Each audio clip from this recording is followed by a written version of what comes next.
Well, good evening, visitors. Welcome to the Australian War Memorial's Last Post ceremony. My name is Richard Cruz, and joining us today from the Royal Australian Air Force is Wing Commander Andrew Figtree. We warmly welcome the family of Flight Sergeant Patrick John Edwards, whose story will be told shortly. We're honoured to acknowledge Mr Joseph Simmet, Director General of the First World War Centenary Partnership Program. We welcome the veterans who have served, those that are still serving, and the families that support them. We acknowledge the members of RSL and Services Clubs Association, RSL Victoria and RSL Queensland, who are watching the broadcast of this ceremony across Australia.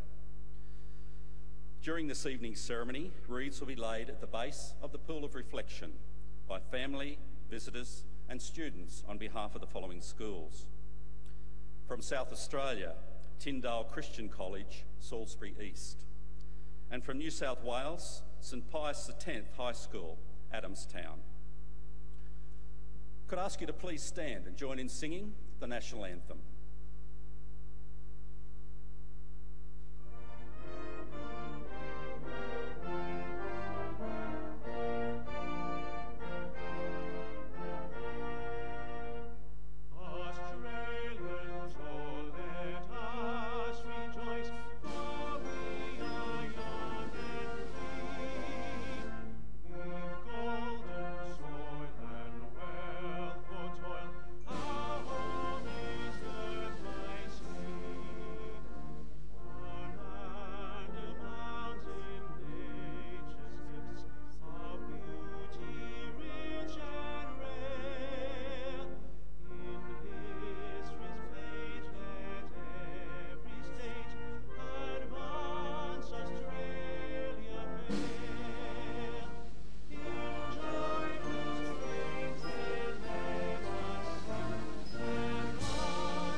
If you're able to be seated, please be seated. The Australian War Memorial was the vision of Charles Bean, Australia's First World War official historian. Bean landed with the Australian troops on Gallipoli and stayed with them at the front through to the end of the war. The idea of this national memorial and museum came to him at Pozières, France, in the depths of the bloody fighting of 1916. Bean's idea was that this would be a place where families and friends could mourn loved ones buried in faraway places. It would also be a place that could help all Australians understand what these men and women had endured and what they had done for us. Bean's vision, to which we remain true, is best expressed as inscribed in the entrance to the memorial's galleries. Here is their spirit in the heart of the land they loved, and here we guard the record which they themselves made. Tonight we'll read the story behind just one of those on the Roll of Honour, which lists the names of more than 102,000 men and women who have given their lives for us in war and operations for more than a century. But first we present a lament, Flowers of the Forest.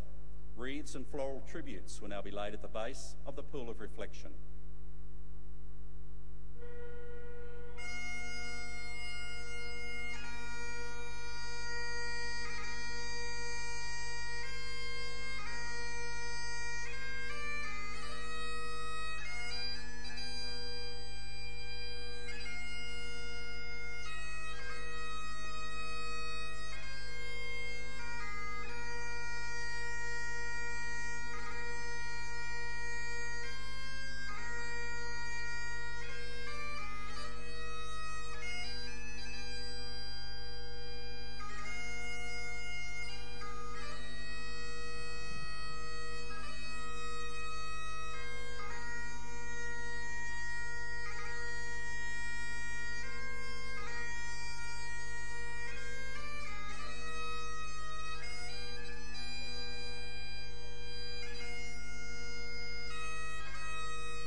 Today, we pay tribute to Flight Sergeant Patrick John Edwards.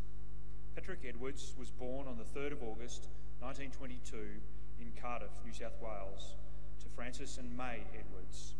Growing up, he attended Broadmeadows Central School in Newcastle. In September 1941, at the age of 19, Edwards enlisted in the Royal Australian Air Force and commenced training to become a pilot. After some initial training in 1942 November, he embarked for overseas service. As part of the Empire training scheme, Edwards was one of almost 27,500 RAAF pilots, navigators, wireless operators, gunners and engineers who, throughout the course of the war, joined Royal Air Force squadrons or Australian squadrons based in Britain. Arriving in Britain, Edwards undertook specialist training before being posted to number 466 Squadron, part of the Royal Air Force Bomber Command. At the time Edwards joined the squadron, number 466 Squadron was equipped with 4-engine Handley Page Halifax heavy bombers. On the night of the 20th of December 1943, 16 Halifax bombers from number 466 Squadron took off from RAF Leconfield to take part in a raid on Frankfurt am Main in Germany. After bombing the target, Edwards Halifax came under attack from a night fighter, and the inner engine and wing of the aircraft was set on fire. Edwards ordered his crew to bail out, which they did, eventually becoming prisoners of war in Germany. But Edwards himself did not escape. His Halifax crashed nearby at Marburg, north of Frankfurt, and he was killed. His body was recovered from the crash site and buried in the local village cemetery at Beltershausen by the local mayor and priest. Following the war, it was reinterred at the British and Commonwealth War Cemetery in Hanover, Germany. In a letter home to Edwards' family, the commanding officer of number 466 Squadron wrote, "Flight Sergeant Edwards is greatly missed by his many friends in the squadron, where he had always seemed to be happy doing such grand work for our cause. I should like to express my personal sympathy and profound regret that it should fall to my lot to convey to you tidings such as these." Patrick Edwards was 21 years old. His name is listed on the Roll of Honour on my left, among almost 40,000 Australians who died while serving in the Second World War. His photograph is displayed beside the pool of reflection. This is but one of the many stories of service and sacrifice told here at the Australian War Memorial. We now remember Flight Sergeant Patrick John Edwards, who gave his life for us, for our freedoms, and in the hope of a better world.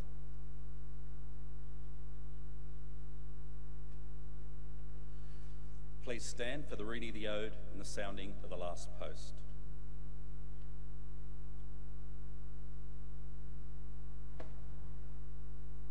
They shall grow not old, as we that are left grow old. Age shall not weary them, nor the years condemn. At the going down of the sun and in the morning, we will remember them. We will remember them.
Lest we forget.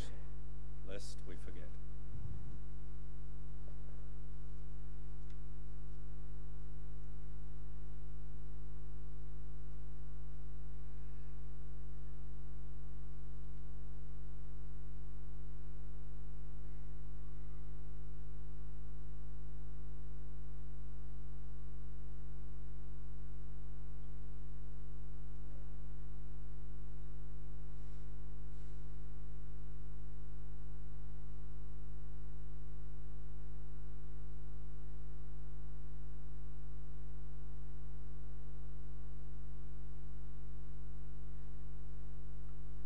We leave you this evening with the words of the memorial's founder, Charles Bean. Many a man lying out there at Pozières or in the low scrub at Gallipoli with his poor, tired senses barely working through the fever of his brain has thought in his last moments, well, it's over. But in Australia, they will be proud of this. Ladies and gentlemen, girls and boys, that concludes this evening's last post ceremony. We thank you for visiting the Australian War Memorial and wish you all a very good evening. Thank you.